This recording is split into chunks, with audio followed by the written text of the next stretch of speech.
This is the now legendary Salmo slider. It was originally introduced in 2002 and quickly became a must-have lure throughout all of Europe for pike fishing and has become one of the most often copied lures on the market today.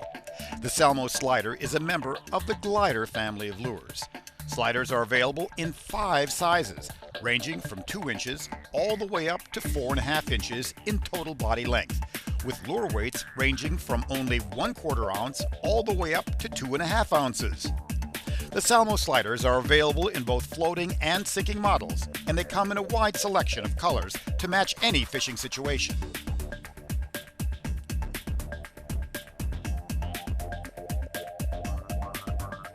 With all Salmo lures, including the slider, it is best to match your tackle requirements to the size lure you are using.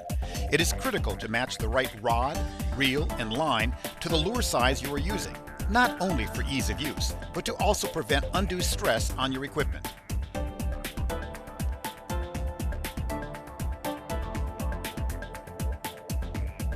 When fishing the smaller sliders, you can use standard spinning tackle or light bait casting gear, but we do recommend rods in the 6-foot lengths with fast action. You need a rod with a fast action to give the proper snapping action to the slider, and 20-pound test line is best.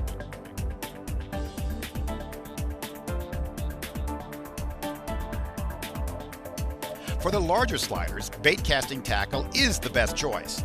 Rods in the 6 to 8 foot range that are designed specifically for handling heavy lures are a must. High-speed, level-wind bait casting reels with a 6-to-1 ratio and at least 50-pound braided line is a great combination. With the larger lures, you have larger hooks, so a more powerful rod is needed to give you a good hook set. We highly recommend that you use at least a 12-inch leader when fishing with the Salmo slider. To more effectively fish your slider, you have to think about what your goal is, and your goal will be to imitate a weak or injured fish that cannot swim in a straight direction. The Salmo slider gives you that flexibility.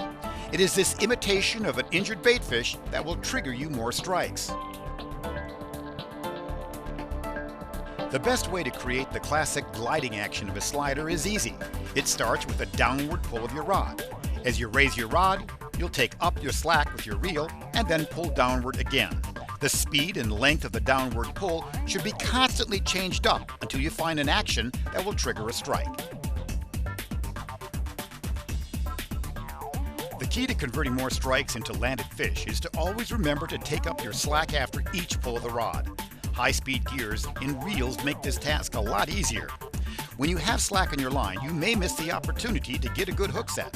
Line control is very important when fishing a slider. While the gliding action of the slider is a classic technique, there are a few other methods to try. The simple retrieve method requires no special skills. Simply cast out your slider, and with your rod tip pointed at the lure, you simply reel in the lure without moving the rod in any way, and the slider will flash from side to side and wobble like a spoon. But you can fish it much slower than a spoon, and for this reason, it is a deadly method for cold water pike. Another method is the long stroke technique. As the name implies, you make a much longer stroke of your rod. The longer stroke gives the action of your slider a much longer glide, and with each new stroke, the lure heads off in a slightly different direction and then stops again. The key here is your ability to take up the slack between the strokes, because the fish will love to hit the slider just as you stop the lure, so be ready. The third technique involves using a sinking slider and is called the drop-off method. Unique to the sinking slider is the wobble and flash of the lure as it slowly sinks to the bottom. This wobble and flash is a key to triggering those fish holding in deeper waters.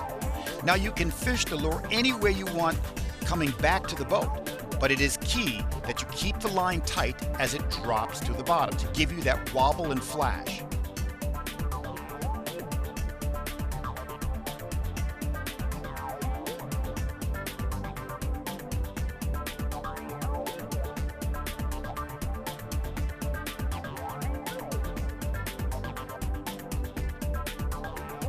Now the versatility of the slider makes for the final technique called the change-up method.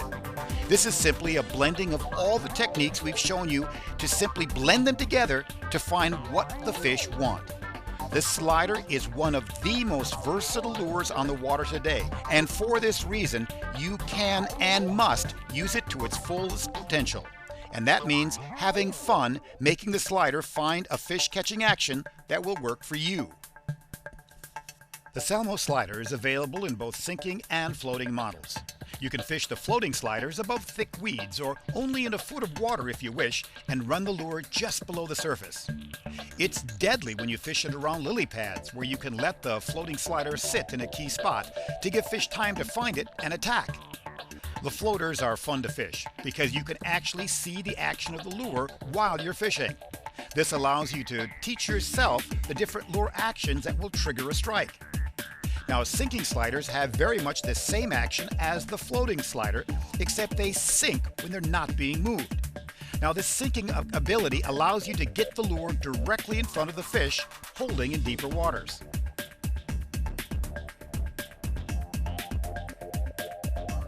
Floating sliders are effective in waters down to 10 feet deep. Now, don't get us wrong here, the lure does not actually run to 10 feet, but the fish calling power of the slider can easily call up a fish from deeper waters. The rule is simple. The clearer the waters, the more effective a floating slider can be over those deep waters.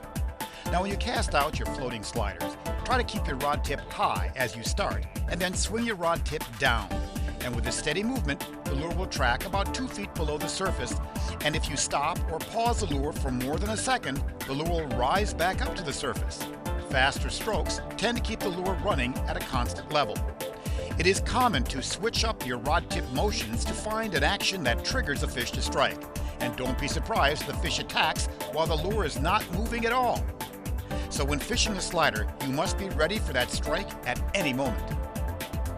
The sinking version of the slider allows you to fish much deeper waters and with greater ease and with a variety of different speeds.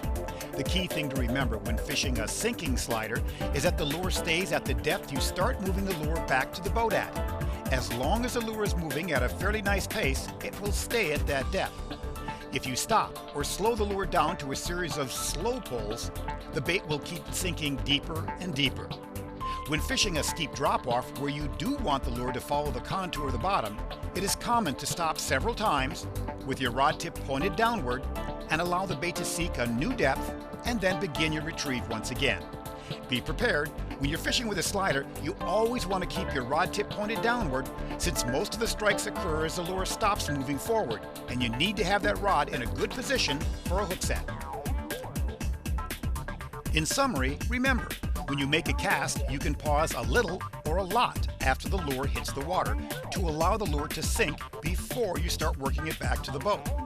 If you're fishing a steep drop-off and wish the lure to follow the contour of the bottom, then you simply need to stop your lure as many times as necessary on its way back to the boat and allow the slider to sink deeper and then continue your retrieve.